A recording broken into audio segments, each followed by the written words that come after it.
Hello everyone, xForts here, and welcome to another month and another chapter of JoJolion. This month we will be going over, reviewing, and having a discussion of Chapter 75, Poor Tom and Ozone Baby Part 4. So to recap where we left off at the end of the last chapter, we were at the climax of this arc in the fight against Poor Tom. But not only the climax of just this fight, we were at the climax of JoJolion, the entire part. So many things have been building to this moment, getting to the orchard and finding this branch. And finally, we are in the possession. Our protagonists are in the possession of the grafted branch. The branch that has so much history behind it and so much significance. The branch that was created by Josuke, a character that is part of Josuke. Before Josuke even created, we have been waiting to get this branch. And finally, it is in the possession of not Josuke, but Mamezuku Rai. But along with that, he is also in extreme danger. And the last panel we left off on, Mamezuku is exposed to Ozone Baby, although he has a little bit of safety. He's surrounded by one of Josuke's soap bubbles. And he has the branch in his left arm and Poor Tom at the throat with his right arm. I think I got those right, left and right. But yeah, so unfortunately, I'm sure all you guys have read this chapter. Things go in favor of our villain, and unfortunately this arc is going to be continuing. I thought that we were going to wrap this up at about halfway through this chapter. Mamezuku would maybe defeat Poor Tom. That would be the end of it. Maybe a new villain gets introduced, and maybe we get some progression with what we're actually going to do with this branch. But unfortunately, sad things happen this chapter, so let's get into it. So, starting off with the cover page here, we have Josuke, and it's sort of, we always get the narration bits in the beginning, at the end of chapters, sort of just author notes, and it says, this fruit can even change the laws of the world, just reinforcing how powerful it is. And we also see the world. No, not the O-Stand from Part 3 and Diego's from Part 7, but the actual Earth with Soft and Wet and Josuke. Really nice looking cover page, but getting into the real chapter, like I said, guys, it's sad boy hours out here for this chapter. We get an entire backstory for Mamezuku Rai. When you get an entire backstory for a character, what does that usually mean? They're gonna die. And especially in the last chapter, I said in the review how I'm actually worried about Mamezuku's character and how bad things could happen to him. Shit gets real. So getting into it, it's really nice having the artwork while all this backstory is happening, so we don't actually see the things they're talking about, like Mamezuku's family orchard, his parents, and what happened to them, but rather, we're seeing the current situation, and it kind of ties into that. So, the theme with Mamezuku and his backstory is that who he is as a person, what made him sort of disdain people and go off and live on his own and sort of isolate himself, is because it happened because of, the destruction of an orchard. So, kind of Mamezuku was born in the destruction of an orchard, and it looks like he's also going to die in the ashes of an orchard. So it's kind of symbolic. So getting into the backstory here, Mamezuku's parents were the same as him. They cultivated fruit, and they were extremely good at it. They did pears specifically, so they were very wealthy, very successful, they made a lot of money, and they had industry secrets that no one knew. They were the best at what they did, and I'm sure they passed these traits down to Mamezuku, and it's why he's so good at what he does. So one night, all of the other fruit people, or maybe it was like money launderers or something, but some people came into the orchard, and they destroyed it, and they stole their secrets. So no longer were the Mamezuku family on top of everything. No longer were they the best there was, because everyone knew their secrets, and everyone stole their techniques. So because of this, because of their, not really failed success, just they had competition now. Everyone was doing it just as good as them. This led Mamezuku to go off on his own and live on his own at the abandoned ski lift ever since he was 17 years old. And since he was 17, he was only doing work with the Higashikata family, with Norisuke specifically. So I believe back when Mamezuku was first introduced, it said he was 31 years old, I believe. So a majority of this man's life, he has been living in isolation because of what happened to him and his family, and how terrible people sort of ruined what they had going. But that's Mamezuku's backstory. His family ran a really successful orchard. It got ruined. It got destroyed. So he went off and lived on his own. So I guess that's sort of symbolic. We'll get in later to what happens to Mamezuku later. But I guess for now we can say who he became as a person. He was born in the destruction of an orchard. And that's going to be important later on. And like I mentioned again, the art is really good. While they're talking about all this, we see, what else is happening with the family. We see Norisuke and Joshu inside, and we also see Hato and Daya in the hallway passed out. So the only notable bit we see from this is that Norisuke's eye is open. Everyone else seems passed out, but Norisuke I don't know if it's like, you see a little bit of white in his eye. I don't know if it's just Araki not intending to do that, but to me it looks like Norisuke is awake, because he's the last character's face we see before we switch back over to the orchard. But maybe that means we'll get some Norisuke interaction in these upcoming chapters. Maybe he'll come out to the orchard and see what's happening.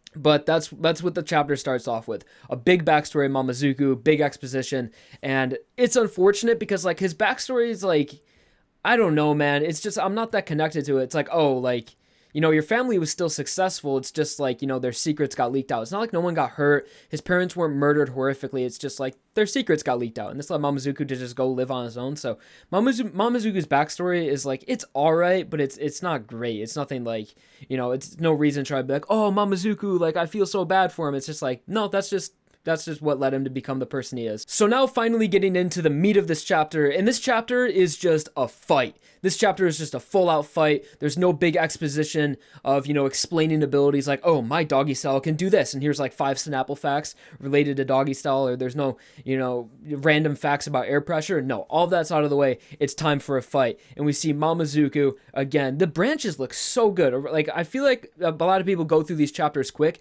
We only get one a month, and and JoJolion's been on hiatus a lot recently, so really appreciate the artwork in these chapters. Lately, ever since Araki gets into like the later bits of his works, the artwork seems to like it seems to just like increase exponentially. So definitely, if people didn't think we were end times for JoJolion, we are in end times right now. The branch is in our possession. Like, that's what we have been working for, this branch, and it is in characters' hands right now. Characters are dying, things are going bad. Like, I don't know who the main villain is, but I know that we are nearing the end of this part for sure. So we see Mamezuku with the branch in one hand and poor Tom held by the throat in the other. The orchard is on fire. All of the art looks awesome. So there's really not that much dialogue in like the middle bit of this chapter. It's just a lot of artwork and pages, so I won't show every panel. Of course, you guys should all be reading these chapters on your own. I implore you to even go reread it and pay attention to a lot of the artwork. So pretty much just Mamezuku's trying to do as much damage to poor Tom as possible. And poor Tom is just like, he's one of my least favorite minor antagonist. He's just like this little misogynistic, ugly rock human, and he's just like such a little prick. And like, this is the guy that gets to potentially like murder my favorite character in JoJolion. Like, I cannot stand for this, man. Poor Tom is like by far one of my least favorite antagonists in this entire part so far. It's just like, I don't know, I feel like any fan of Mamezuku is just getting like screwed over in this entire chapter and at this point of the part. So after a little bit of back and forth between the two characters, just threats and everything, we see Ozone Baby dramatically affect Mamezuku. Like, he's just isolating the ability just on him, and it's just one of like the most brutal attacks we've seen in the entire part so far. You guys thought it was bad when Josuke punched Damo in the face and his head exploded? Mamezuku is getting a more brutalized illustration of his death than like any other character in JoJolion. We get like a full panel of his face, just like, you know, earlier in the beginning of Ozone Baby when we were first introduced to the ability of air pressure, and we saw the can start to crack and like, you know, sort of crush on in itself. That's what's happening to Mamezuku's face right now. Like, his cheekbones are crushing and his eyes getting like smushed out of his face. It's just really sad to see for a character I love so much, and by far my favorite character in the part. And then in the next panel, out of nowhere, half of Mamezuku's torso is just gone. Like, his stomach area, it's just absolutely destroyed. It doesn't even like show an attack that poor Tom did. He just like pointed his finger at Mamezuku and just boom, half of his body is just absolutely destroyed. I guess we can chalk it up to air pressure. That's what did it. But yeah, like out of nowhere, Mamezuku just started becoming the full on target. And it's like, dude, I think he's dead. Like, there's, we'll see even more brutalization later, but like, when I first read this chapter, I didn't like, I waited on the review as well. That's why this review's like a week late. I wanted to sleep on it because like, man, I had like a big emotional reaction after reading it. I was like, dude, this chapter sucked. Like, what is going on in JoJolion right now? Like, this is so bad. But I was like, no, I'm thinking kind of emotionally right now. Let me just wait, sort out my thoughts on the chapter. And I'm glad I did that because I do realize that this is actually a really good chapter. And in order for a story to be good, sometimes characters need to die. Sacrifices need to be made, but man, like, it's still so sad seeing these things happen to my character. Like, look at this panel right here with his face just like crumbling. Jesus. It almost looks like he's being brutalized like a minor antagonist. You make the face all ugly, but I guess maybe Araki is doing this just to show us how powerful poor Tom is or how bad of a person he is. You know, Araki does that. He makes, you know, villains he wants us to like really reinforce that they're bad people, do bad things. That's why a lot of the major antagonists like kill dogs and things like that. So while Mamezuku is just dying before all of our eyes, Josuke actually comes up with a pretty good idea. He takes these little plants where it shows Mamezuku and Josuke having a conversation off screen, where it's just like these little plants in the orchard that have poisonous abilities. So what Josuke does is that he takes he puts the little plants in the bubbles and he shoots them into poor Tom's mouth. It's sort of like a double attack. It's really cool actually, because with doggy style, Mamezuku like, you know, sort of locks poor Tom's jaw open and it allows them to go in. So it was pretty cool. It's like the first time we've seen Josuke and Mamezuku fight together, except for, of course, the urban gorilla fight. But, you know, it was pretty cool seeing two stands work together. And finally, the poisonous things are inside poor Tom's body, and he'll start to be affected by those soon. You get a bit of exposition on what these are. There's like a lot of dialogue. They're called like English U's, and that's like most of the dialogue of this fight is them explaining what they are. Pretty much, they're just poison. They'll destroy his insides within a matter of minutes. So now it's sort of a race against the clock. Mamezuku is like, so what's gonna happen first? Are you gonna kill me with ozone baby, or are you gonna have a heart attack? Is your body gonna stop working because of the poison? And I don't even know how Mamezuku is even talking right now. Like, his face was crushed. You know, he some of his internal organs are just completely gone out of his body, destroyed. So Mamezuku, it's you know, a surprise that he's still even conscious at this point. So poor Tom, reacting to Mamezuku's threats, we get the last bit of, sort of the last attack from poor Tom. It looked like he had a little knife. He pulled it out. He cut doggy style. So he's like, get the strains off me. And that wasn't even his full attack. What he needed was the sheath for the blade. Obviously a really compact spot that has, you know, a high or low, whatever it would be, air pressure, just like, you know, something that would crush him. So Ozone Baby seems to be like making up rules and just working however it wants now. So poor Tom was able to directly affect Mamezuku because I guess he was his target, and he also dug up Ozone Baby from the ground. That was mentioned earlier in the chapter. So now that Ozone Baby isn't affecting the whole radius anymore, I guess he's just specializing it on Mamezuku. And again, that might be why Norisuke is getting up, and maybe we'll see some more family members come into play here after this chapter. But Ozone Baby's been dug up for the ground, so poor Tom is able to use it more specialized and attack an individual target. And he's sort of like, he's able to like apply air pressure to one object to another person. So he shuts doggy style in this sheath, and that transfers over to Mamezuku. So obviously imagine shoving Mamezuku into this little sheath. There's no air pressure to spare. And with that last attack, Mamezuku falls to the ground in one of the most brutal deaths I've seen in this series. His arms fall off his body, his face is crushed, and we see his entire face crumble. Even like really gory stuff. Like, this is a seinen manga for sure. This is hyper brutalized. Like, we see his face crumble and his eyeball, just his eyeball, like there's not even a reminiscent of Mamezuku left. His eyeball just falls down, and like, man, it's so upsetting because, like, the only person here that knows this is happening, well, I guess Jobin and Tsurugi are watching, but this is the first time they've even seen the plant appraiser. Like, the only one that even cares about his death right now is Josuke. And even Josuke is like, oh, like, Mamezuku-san, like, you know, they're not best friends or anything, but, just a really tragic death for this character. And with all those brutal panels out of the way, we get a single piece of text from Jobin that says the plant appraiser lost. It's just like super sad seeing that. The branch that was once in his possession is now free. You see doggy style is gone. And right when you thought it was too much, Araki hits us with one more panel of Mamezuku just dying. I really don't know, man. I'm like 90% sure that Mamezuku is dead, and we're never going to see any more dialogue from this character or anything ever again. Like, he's dead now, which is really sad.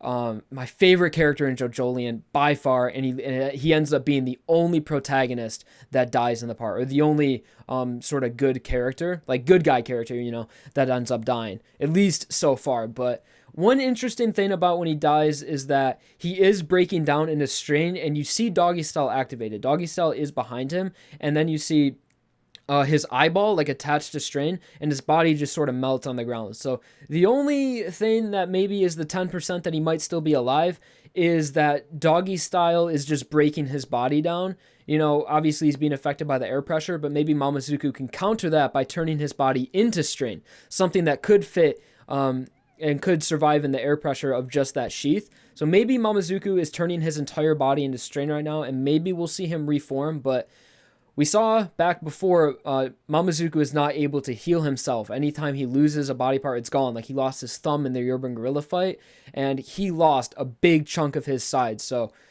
that's the only if that didn't happen, I would say he might still be alive. But because of that, unfortunately, Mamezuku is dead. The character I love so much, the character I recreated in real life with my cosplay, and just everything I love about this character. It's sad to see him go this early. But this, again, reinforces that it is end times for JoJolion, man. The branch is here. The grafted branch that was created by Josufume, the thing that has the potential, that can create a new Rokakaka that has the fruit that has endless potential. It's here. It's happening now. Characters are dying. We're almost to we're halfway through the 70s, and we're almost into chapter 80s. Like, main villain has to get revealed here soon, or else, like, I'm gonna have mixed opinions on this part, dude. Like, I'm already, like, iffy on this chapter. It feels messy. It feels like this character's death was rushed, considering how late he was introduced to the part. And man, I just hate poor Tom. I hate poor Tom so much. Like, if he died to, like, a really cool villain that was, like, a fair fight, and maybe he respected Mamezuku, but it's like, no, we didn't get any of that. Like, poor Tom is just the worst, man. So Mamezuku is completely out of the picture. We see him a few more times in this chapter, but just on the ground, incapacitated, with his body just completely torn apart. He doesn't even have a face anymore, which is really sad. And you see Josuke also being affected by poor Tom and Ozone Baby, and it's just like, how did this little prick beat everyone? How did he just win? Like, Jobin and Tsurugi haven't even thought to intervene on this. They're just waiting for there to be a winner, and then just, like, swooping in at the last moment and taking out either poor Tom and taking the branch. So Josuke can't even do anything, and you can see the built-up rage he has from seeing Mamezuku die in front of him. You get a panel, sometimes in JoJolion, you'll see the murderous intent, which was really thematic back in part 7, where Johnny Joestar would get the fire in his eyes. I thought Josuke would get that if a character died in this part, but he didn't. And we see a close-up of his eyes. He just looks really serious and mad, but you don't see the murderous intent flame, which kind of sucks, because it is a thing. We've seen Josuke with the murderous intent before, so it'd be cool if he had it right now, but for some reason he doesn't. He's just really angry. I don't know if Araki just forgot about that or just forgot to draw it, but murderous intent would have been a nice little add-on to Josuke's facial expression right here. But he's so angry he's not able to do anything because he's being affected by poor Tom. But he does have one trick up his sleeve. And again, poor Tom just being a dick, grabs the branch, jumping up and down. The branch is mine. I got the branch. And he also notices that because of the fire, there's sirens around. There's fire trucks. There's ambulances coming into the orchard. So he's like, oh, this is perfect. I've killed Mamezuku. I can keep affecting him with Ozone Baby. I just got to wait for the fire trucks and the ambulance to come in closer. But he also had the dilemma of the people being affected by Ozone Baby. So if poor Tom wants to survive, because the ambulance is really close and they might be able to treat the poison that he consumed, he has to probably stop Ozone Baby so they can actually get to him. But then that leaves him open for an attack by Josuke.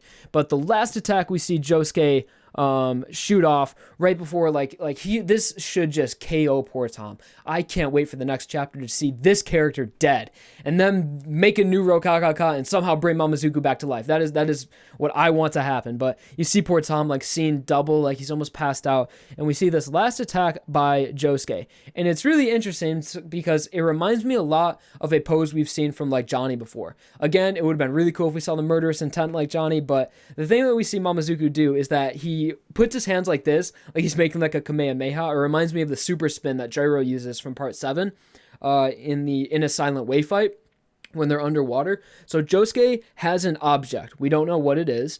There's a lot of theorizing going on YouTube and Reddit about it being Mamezuku's eye. That's what everyone thinks it is. I think it's just a rock or something. I think it's just some sort of object that's just going to KO poor Tom, maybe even more poison or something. But what we see him do is that he wraps it in layer and layer, and he layers it so it has multiple bubbles on it.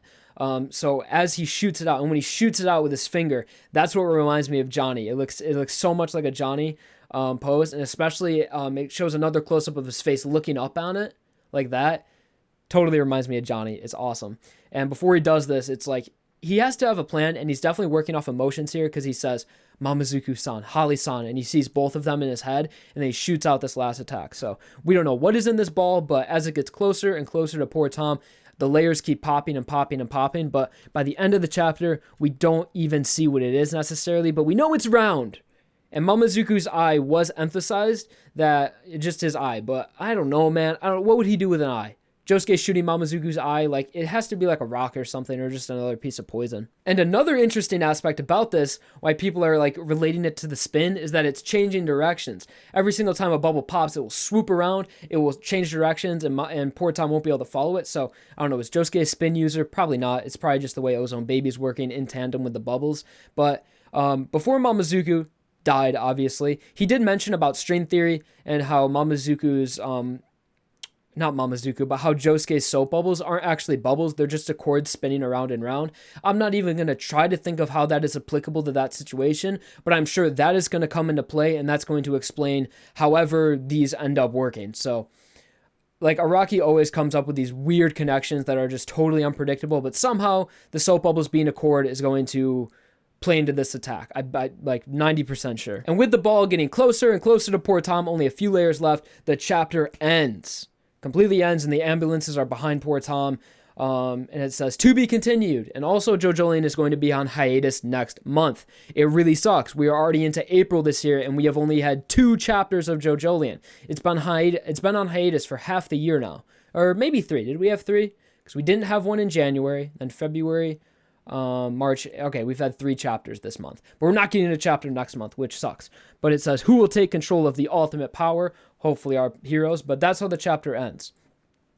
First of all, the first time I read this, I thought the chapter was bad. I thought it was messy. I thought Araki sort of didn't know what he was doing, where he wanted to take the story. Mamezuku's death felt rushed and unsatisfied, and I just really didn't like it. But after sleeping on it, after rereading the chapter a few times, I've grown to realize that characters need to make deaths whether you like them or not. Imagine reading like part 5 or something and having all your characters killed off. That would have been so unfortunate. Like while it was happening and having to wait each month or each week since it was weekly. But in the end, I think this chapter is interesting. I guess I'd rather have this characters dying and the plot progressing immensely than just JoJolion being really boring, how it's been like really last year. Last year, JoJolion was in like a really slow state, but right now, like, I guess I'd rather have this than that, if that makes sense. So, things that could potentially happen in the next chapter. I thought Yasuo was going to show up this chapter. She never did. Where the fuck is Yasuo? She left like not 5, but she left after the Urban Gorilla and Do Re Mi Fa Sol La Ti Do arc. So yeah, dude, it's been like 5 chapters. We haven't seen Yasuo in forever. She left to go investigate a rock animal that she left at her house or something, that hair clip, but I don't know if that was an excuse to just get her out of the story or that's going to come in later. I thought she was going to show up next chapter to be able to save Mamezuku, but no, Yasuo is just gone. I want Yasuo back. I want all the Higashikata members in the family back. I want Nijimura back. Where is Nijimura? Araki, you can't just write characters out of the story because they don't fit what you want. Like, we have seen everyone in the house right now except for the maid. Where is she? Is she not there? She hasn't been there in forever, but whatever. I don't know where she is, even though like before this arc started, we were shown inside the house and Nijimura was there. She was there. So I don't know. I don't know where she is now. But for the next chapter, it's going to be interesting to see how outside people interact with this situation. It's sort of like, I don't know, it's just weird. In JoJo, you don't really see a lot of non-stan users be exposed to all this stuff. So seeing like policemen and, ambulance workers and everyone show up and firefighters and seeing like a stand battle happening, I guess that would be interesting, seeing what they think of all of it. Maybe add a, third party in here and just more chaos to the mix. So it is just really messy at the Orchard right now, but it's really cool seeing everything come together. Like way back in the flashback against the Vitamin C fight when we saw Kira Yoshikage and Josufume in their past and everything, like where that happened, where Josufume grabbed that Neuro Kakaka and fed it to Kira, like we're there right now. We're there in, in the future, which is really cool. We finally found the branch. That is the exact branch that did that. So I guess that's cool seeing everything come full circle and everything come together. But man, I don't know. I'm so mixed on JoJolion right now. So many mixed feelings. But back to what I was mentioning in the beginning of the chapter, how Mamezuku was born in the ashes and a destroyed orchard. It is sort of symbolic, and it does sort of fit that he dies in one too. I thought that was really cool and like the only interesting part of his backstory. Mamezuku is born in the ashes and the destruction of his family orchard, and now like 20 years later, or not 20, like 11 years later, he dies in the ashes of an orchard again. So I guess that fits his character. You know, it was who he is. I guess he'd rather die in an orchard than anywhere else and fighting for this Rokaka cause. So I'm okay with that. I'm okay that the backstory actually has some significance and relates to his death, but for the most part, man, sad boy hours. I actually shed a tear the first time I read this chapter. I was sad that Mamezuku died. Let me know if you guys did too. But anyways, I think that's all I have to say about this chapter. Unfortunately, we won't get one next month, but I am excited for the end of JoJolion. It's gonna be this year or next year, like 2 years, like it has to be. Yeah, I don't know, man. Maybe if we had these hiatuses keep up, dude, we might be into this bitch in like 2025 or something. But hopefully not. Hopefully not. So with that said, anyways, guys, thank you all for watching this video. I hope you guys enjoy the JoJolion review and discussions, because I really enjoy making these videos and talking about this part. It's so interesting being in the moment as a part is happening in real time. I've never experienced this before, man. I wasn't reading Steel Ball Run when it was airing, so it's nice to be a part of this as it's going on. So anyways, guys, like if you enjoyed, subscribe for more, and thank you all for watching. All right, goodbye.